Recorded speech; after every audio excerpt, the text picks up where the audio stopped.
안녕하세요, 성도님들. 우리 사랑하는 성도님들과 이렇게 함께 성경 말씀을 나누고 또 사순절 기간에 또 이렇게 함께 말씀을 나눌 수 있어서 참 기쁩니다. 오늘의 말씀은 우리가 그림 하나로 한번 시작을 해볼까 합니다. 이 그림 아시는 분들도 있고 모르시는 분들도 있고 한 번씩은 좀 봤을 법도 한 그림이기는 한데 나름 굉장히 유명한 그림입니다. 이 이제나임 재단화라고 재단에 이제 그려진 그림인데 그루네발트라는 사람이 그렸어요. 이 그림은 사실 신학자들에게는 굉장히 인기가 많아요. 20세기 초중반에 활동했던 그림은 다 한 번씩 이 그림에 대해서 칭찬하거나 좋아한다고 고백하거나 한 번씩은 언급했을 법한 그런 그림입니다. 굉장히 유명한 그림인데 근데 이 그림이 성경의 내용을 그냥 그대로 생각해 봤을 때는 좀 이상한 부분이 있어요. 그게 뭐냐? 그림 계속 그림 계속 놔두셔야 돼요. 예. 지금 이렇게 가리키고 있는 사람이 있죠? 예. 이렇게 가리키고 있는 사람 누구일까요? 이렇게 가리키고 있는 사람 세례 요한이에요. 서양 미술의 역사에서는 이렇게 가리키고 있는 사람, 그러니까 손가락이 뻗어 있는 사람, 적극적으로 이게 가리킨 거 아니고 손가락이 뻗어 있기만 해도 세례 요한이에요. 그리고 누더기 옷만 입고 있어도 세례 요한이에요. 근데 여기는 어때요? 누더기도 입고 있고 손도 가리키고 있고. 그러면 이 사람이 세례 요한이에요. 그러면 세례 요한이 지금 뭘 가리키고 있죠? 예수님을 가리키고 있어요. 근데 조금 더 우리가 자세히 말할 수 있어요. 예수님을 가리키고 있는데 조금 더 자세히 말을 하자면 그게 오늘의 본문 말씀이 돼요. 오늘의 본문 말씀을 우리 한번 보면 이렇게 말씀하십니다. 이튿날 요한이 예수께서 자기에게 나오심을 보고 이르되 보라 세상 죄를 지고 가는 하나님의 어린 양이로다. 아멘. 뭐라고 하세요? 세상 죄를 지고 가는 하나님의 어린 양이로다. 그러니까 그보다 더 정확하게 이 말씀이 나오기 전에 뭐라고요? 보라 가리키고 있는 거 아니에요. 보라 하나님의 어린 양이로다. 방금 전에 그림을 다시 한번 보여주시면 그래서 이 그림에서 원래 당시의 현장이라면 진짜 이상한데 이 그림의 그 말씀, 이 말씀하고 함께 보면 이해가 되는 게 있어요. 그게 바로 여기 있는 양. 십자가 처형식을 하는데 양이 있을 리가 없잖아요. 거기 그 정신없는 가운데 외매하는 그런 양을 누가 그렇게 풀어두겠어요. 그거를. 말이 안 되는 장면이죠. 하지만 이 당시를 생각하면 이 말씀을 생각하면 이해가 되죠. 보라 세상 죄를 짊어가고 가는 하나님의 어린 양이로다 하니까 밑에 양도 아예 대놓고 그려놓은 거예요. 예수님은 그냥 예수님이 아니야. 그냥 십자가에서 죽은 아무개가 아니야. 이 세상의 모든 죄를 짊어가고 가셨던 하나님의 어린 양이야. 이렇게 말씀하시는 거예요. 물론 이제 이렇게 원래 성경 구절에서 없을 만한 장면이 있다고 해서 이 그림이 이상하거나 무가치한 건 아니에요. 왜냐면 옛날에는 사실을 있는 그대로 재현하는 것보다는 의미를 잘 살리는 거에 중점을 뒀기 때문에 그렇기 때문에 이 그림의 의미 하나님의 어린 양이다. 예수님은 하나님의 어린 양이다. 이 세상의 죄를 짊어지고 간 하나님의 어린 양이다. 이거를 굉장히 강조하고 있는 그림입니다. 네, 됐습니다. 그렇게 생각하면 우리가 볼 수 있잖아요. 아, 예수님은 하나님의 어린 양이다 라고 우리가 생각을 할 수 있는데 그런데 그 맥락에서 우리가 생각해 보면 이 세례 요한이 정말 대단한 사람이구나라는 생각을 한번 하게 돼요. 왜 그러냐면 이 말씀이 하나님의 어린 양이로다라고 세례 요한이 예수님에 대해서 말씀하신 거잖아요. 근데 이 말씀이 요한복음에 어디서 나오니까 1장에 나와요. 맨 처음 시작할 때. 그러니까 생각해 보면 예수님께서 이제 막 활동을 시작하는 시점이세요. 그러니까 아직은 명성이 엄청 높은 것도 아니고 업적이 많은 것도 아니고 인기가 막 그렇게 높이 올라왔을 시점도 아니에요. 그렇게 높이 올라왔을 시점도 아닌데도 세례 요한은 예수님을 보자마자 야, 봐봐 저기 이 세상의 모든 죄를 지고 가는 하나님의 어린 양이 있어. 이렇게 말씀하고 있는 거예요. 그러니까 어떻게 보면 세례 요한은 통찰력이 있었던 거죠. 정말 생각이 있고 통찰력이 있고. 그런데 이 세례 요한의 말이 맞나 틀리나 확인을 어떻게 하면 됩니까? 결과를 보면 돼요. 정말 통찰력이 있었나 없었나, 이 세례 요한이 말이 맞았나 안 맞았나, 결과를 보면 알잖아요.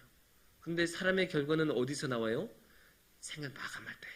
생을 마감할 때를 보면 그 삶이 다 마무리가 돼서 총합이 나오잖아요. 그런데 예수님은 어떻게 돌아가십니까? 십자가에서 돌아가시죠. 그런데 이 십자가에서 돌아가시는 이 장면을 조금 더 자세하게 살펴보면 이 하나님의 어린 양이다라는 말이 정말로 어떻게 성취가 되는지 더 상세하게 볼 수 있어요. 우리가 요한복음 19장 31절을 볼게요. 이날은 준비일이라 유대인들은 그 안식일이 큰 날이므로 그 안식일에 시체들을 십자가에 두지 아니하려 하여 빌라도에게 그들의 다리를 꺾고 시체를 치워달라 하니. 그러니까 이게 예수님이 이제 다 처형하고 다 끝난 시점이에요. 십자가 다 매달고 양옆에 있는 죄수들도 다 매단 그 상황이에요. 근데 여기서 어떻게 벌어지냐? 그렇게 십자가를 처형했었던 날이 금요일이고 그 다음 날이 안식일이에요. 그리고 그냥 안식일도 아니고 이제 6월절이에요. 6월절이 얼마나 큰 행사예요. 얼마나 큰 절기예요. 유대인들에게는 그게 민족의 절기예요. 민족의 명절. 그러니까 십자가에 시신들 막 매달려 있는 거 막 길가에 보면 좀 그렇잖아요. 별로 안 좋잖아요. 막 보기 흉하잖아요. 솔직히 막 시신이 이렇게 십자가에 매달려 있으면 그거 누가 보기 좋아하겠어요. 그러니까 이거 빨리 내리고 싶어 하는 거예요. 더군다나 이제 조금만 지나면 안식이 시작돼요. 안식이 시작되면 당연히 일 못해요. 이렇게 내리면 안 돼요. 그러니까 빨리 내리고 싶은데 그렇다고 살아있는 사람을 자기들이 죽일 수는 없잖아요.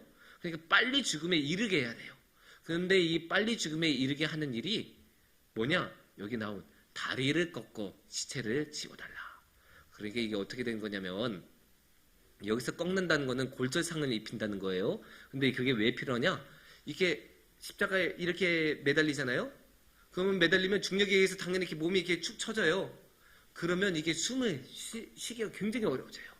숨을 굉장히 쉬기가 어려워지기 때문에 이거를 못이 자기 발에 계속 파고들어도 계속 그걸 버티면서 이게 밀어 올리는 거예요. 밀어 올리면서 다시 위치를 확보해서 숨을 쉬는데 그러다가 나중에 결국 힘이 빠져서 숨을 못 쉬게 돼서 이제 죽겠죠. 죽음에 이르게 되는 거예요. 그런데 다리를 골절상에 입히면 어떻게 되겠어요? 이거를 못 버티겠죠. 못 버티니까 당연히 더 빨리 호흡이 힘들어지고 그러면 더 빨리 죽음에 이르게 되는 거예요. 그래서 다리를 꺾어달라.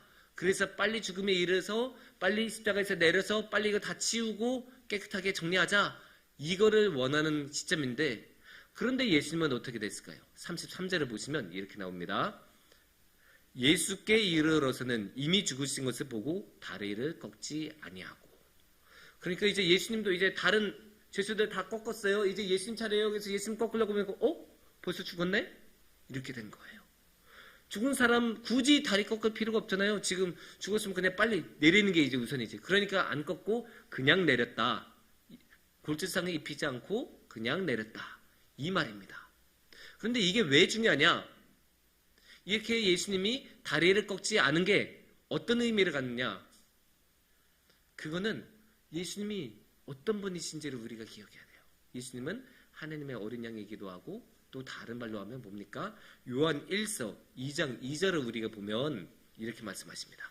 그는 우리 죄를 위한 화목제물이니 우리만 위할 뿐이 아니요 온 세상의 죄를 위하심이라. 여기서 그는 당연히 예수님이겠죠. 예수님은 뭐라고요? 화목제물. 예수님은 화목제물이에요. 근데 레위기 22장 21절을 보면 화목제물의 특성, 화목제물은 이런 거를 제물로 드려야 한다라고 나와요. 소나 양으로 화목제물을 여호와께 드리는 자는 기쁘게 받으심이 되도록 아무 흠이 없는 온전한 것으로 할지니. 그러니까 화목제물은 뭐예요? 흠이 있으면 안 돼요. 흠이 있으면 안 돼요. 이건 당연한 거예요. 화목제물이니까. 그러니까 우리가 뭔가 누군가한테 다가 화해를 하려고 뭐 과일 바구니 같은 거 주면서 선물로 주면서 미안해 내가 잘못했어 이렇게 하기도 하잖아요. 근데 그 과일 바구니를 드릴 때 그 과일 안에 한 3분의 1의 사과가 다 썩어 있어요. 그게 말이 됩니까? 그건 능욕하는 거잖아요. 막 그러면 더 화나서 이제 화해 될 것도 안 되잖아요. 똑같은 거예요. 우리가 하나님께 화목제물을 드릴 때는 가장 좋은 것, 깨끗한 것, 흠이 없는 것으로 드려야 돼요. 근데 그 흠이 없다에 포함이 된 게 뭐냐? 여기 양을 드린다고 했죠? 양은 뼈가 부러져 있으면 안 돼요. 당연한 건 아니에요. 뼈가 부러진 것도 흠이니까 당연히 흠이 없는 것이어야 돼요.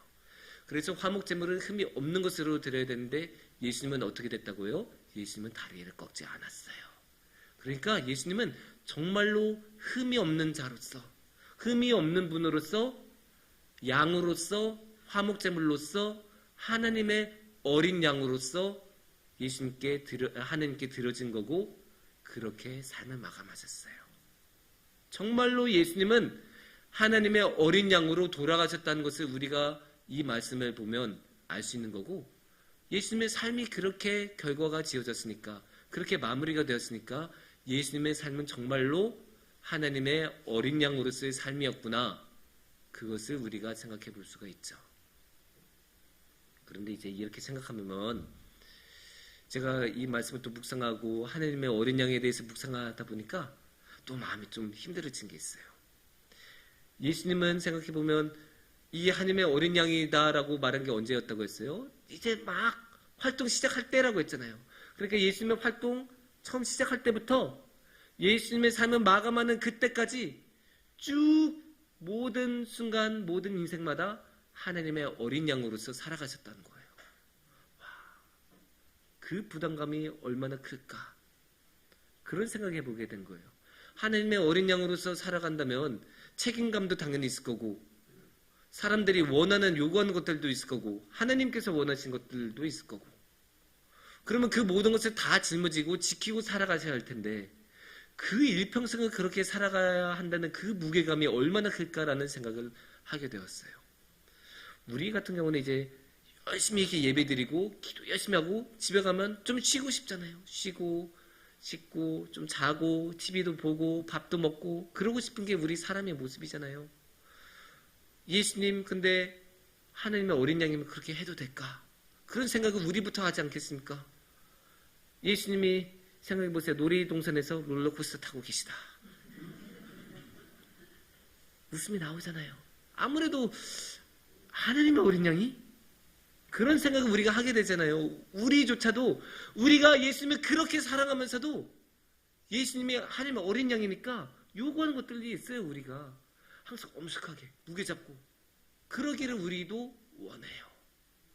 그러니까 그 삶이 얼마나 힘드셨을까? 항상 긴장해야 되는 삶, 항상 흐트러지면 안 되는 삶, 그 삶이 얼마나 무거울까? 그 생각 계속 하게 되는 거. 얼마나 힘드셨을까? 한 번 제대로 쉬지 못하고 한 번 밥 한 번 그냥 마구잡이로 먹고 싶어 하실 때도 있을 텐데 품 있게 드셔야 되니까 그런 것도 못하고 모든 것을 완벽하게 해야 되는 삶이 얼마나 힘드셨을까? 그런 생각을 하게 되는 거예요. 그런데 이거는 어쩌면 저 같은 평범한 사람의 생각이었을 수도 있어요.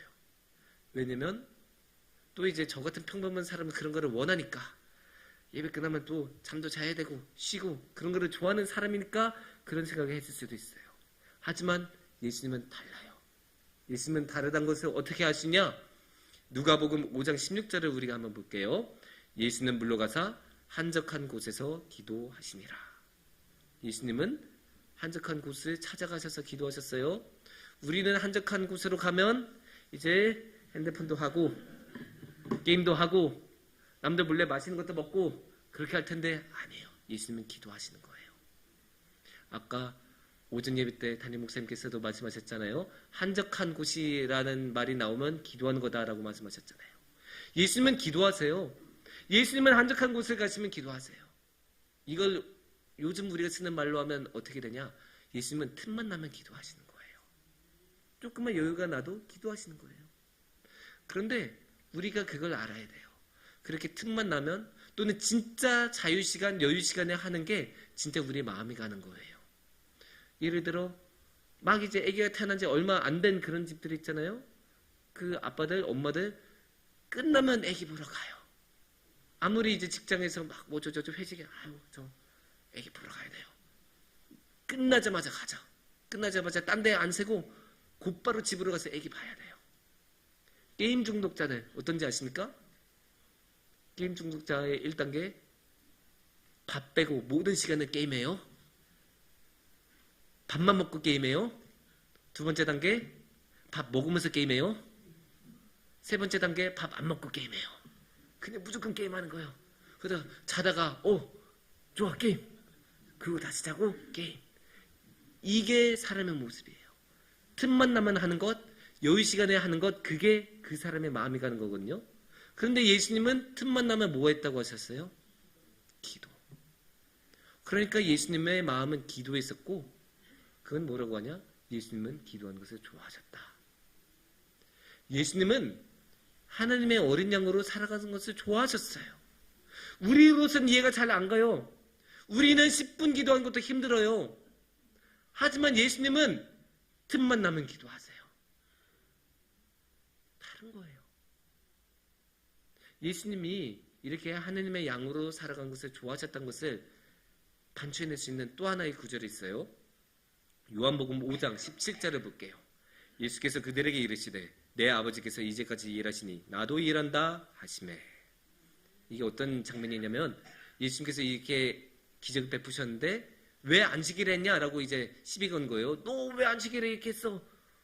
그러니까 예수님이 아버지 하나님이 일하시니까 나도 일한다. 그렇게 말씀하신 거예요. 그런데 만약에 일하기 싫어하는 사람이었다. 하나님의 어린 양으로서 살아가는 게 싫은 사람이었다. 억지로 하나님의 어린 양으로서의 역할을 하고 있었다. 그러면 어떻게 하겠어요? 누가 안식일에 어떻게 그럴 수 있어 하면 그래요? 죄송해요. 다음부터 안 그럴게요. 다음부터는 제가 안식이 지나고 나서 바로 그 다음날부터 시작할게요. 그렇게 이야기를 했을 거예요. 하지만 예수님은 뭐라고 했어요? 아버지 하나님이 일하시니까 나도 일할 수밖에 없다. 말씀하시는 거예요. 하나님의 어린 양으로서의 책임감, 하나님의 어린 양으로서의 순종, 그것을 좋아하신 거예요. 그게 맞다고 생각하신 거예요. 자기도 이거를 해야겠다라고 생각하시니까 그렇게 하시는 거예요. 그리고 누가 뭐라고 해도 받아들이지 않고 쳐내고 그냥 하시는 거예요. 무엇을? 하나님의 어린 양으로서의 삶을 그렇게 살아가시는 거예요. 하나님의 어린 양으로서의 삶이 안식일이 어디 있어요? 따로 안식일이라는 게 있을 수가 없어요. 하나님의 어린 양은 항상 하나님의 어린 양으로 살아가는 거니까. 그거를 좋아하시니까 누가 뭐라고 해도 적극적으로 변호를 하면서 나는 이렇게 살 수밖에 없어. 그리고 이게 맞아. 라고 말씀하시는 거예요.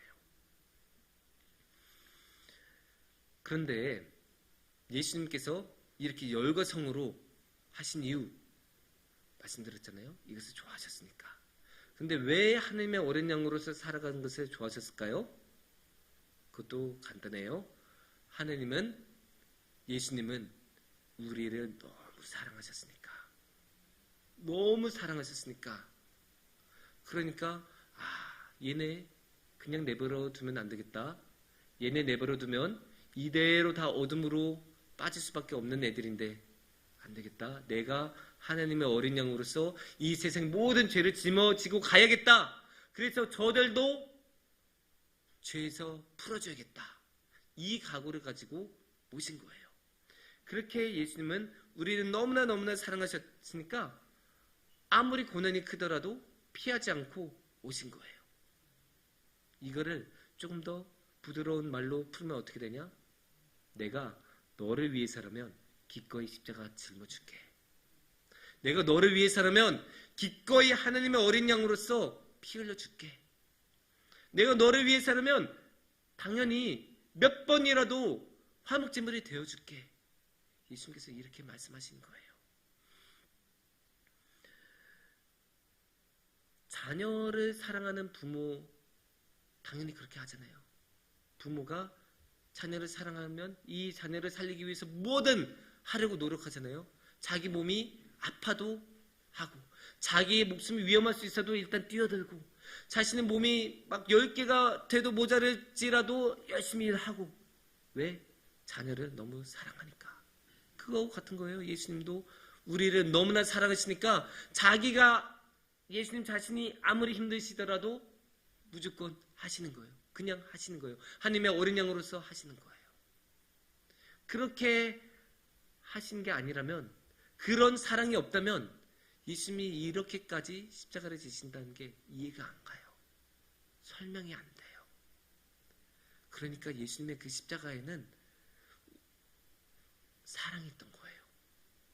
우리는 너무나 간단하게 사순절이다, 고난이다, 십자가다 말을 하지만, 알고 보면 그 십자가 안에는, 그 사순절 뒤에는 예수님의 그 깊은 사랑, 그 무엇으로도 끊을 수 없는 그 뜨거운 사랑이 있는 거예요. 그런데 저는 또 어떤 면에서는 그게 마음이 너무 아파요. 너무 아파요. 우리는 뭐라고 해요? 우리 찬양 서로 불러줄 때, 축복해줄 때 당신은 사랑받기 위해 태어난 사람 하잖아요. 우리는 사랑받기 위해서 태어났고 그 사랑 누리면서 살고, 또 많은 사람들끼리 서로 사랑도 누리고 즐거움도 누리고 여유도 누리고 이 세상에 좋은 것들 많이 누리면서 살아요. 하지만 예수님은 우리한테 그 사랑 주신다고 그 하나라도 누리셨겠습니까? 예수님께서 어디에 한번 편안한 곳에서 목욕하고 향유 바르면서 그렇게 편하게 쉬셨겠어요? 예수님께서 어디에 한번 좋은 근사한 식당에서 식사라도 한번 하셨겠습니까? 아니에요. 예수님은 하나님의 어린 양으로서의 삶으로서 살아가시면서 만나는 사람마다 치유해주고, 만나는 사람마다 귀신 내쫓아주고, 만나는 사람마다 그 마음 아픈 사람들 다 치유해주시는 그런 삶을 살아가셨어요. 그런 삶을 살아가기 위해서 항상 방랑하시고, 항상 모욕당하시고, 항상 반대 부딪히시고. 그런데 그렇게 사랑을 많이 베푸셨는데도 되돌아온 거 뭐예요? 뒤통수밖에 없잖아요. 배신. 그 가장 가까운 12제자라는 사람들도 하나 안 남고 다 도망가고, 그렇게 많은 사람들이 예수님한테 치유하심을 받았고 병에서 나왔는데도 예수님께서 마지막에 십자가 지실 때는 다 조롱하고 욕하고 비웃고, 얼마나 이게 하느님의 어린 양으로서의 삶이 얼마나 비참하고 얼마나 힘들어요. 하지만 예수님은 개의치 않으세요. 그래도 가세요. 그래도 가세요. 왜? 너무 사랑하시니까. 우리를 너무 사랑하시니까 자신이 어떤 대우를 받을지 뻔해도, 자신이 어떤 배신을 당할 건지 뻔해도 그래도 가세요. 그렇게 하지 않으시고는 그 사랑의 마음이 편하지 않으시니까 그 배신이 기다린 것을 뻔히 아시면서도 그 길을 가시는 거예요. 그러니까 이 십자가의 길에는, 하나님의 어린 양의 삶에는 이 예수님의 사랑이 너무나 잘 드러나 있어요. 사랑하는 성도님들, 우리는 참 정신없이 살아가요. 우리가 이 세상 살다가 보면 오늘이 요일이 무슨 요일인지도 잊어버릴 정도로 바쁘게 살 때도 있고, 너무 정신없어서 뭐 하나 제대로 할 수도 없는 날도 많아요. 그러다 보면 우리 인생에서 정말로 중요한 게 뭔지도 잊어버리고 살 때도 많죠. 하지만 그럴 때 딱 하나 세례요한은 기억해 주세요. 세례요한이 뭐라고 해요? 가르쳐 주잖아요. 우리가 정말로 인생에서 중요하게 여겨야 되는 게 뭔지, 보라, 세상의 죄를 지고 가는 하나님의 어린 양이다. 그 하나님의 어린 양을 보라고 세례요한이 가르쳐 주고 있어요. 그 세례요한이 가르쳐 주는 그 하나님의 어린 양, 그 예수님을 우리가 우리 마음에 품고 예수님과 함께하는 그 큰 복을 누리시는 성도님들이 되시기를 축원합니다. 함께 기도하겠습니다.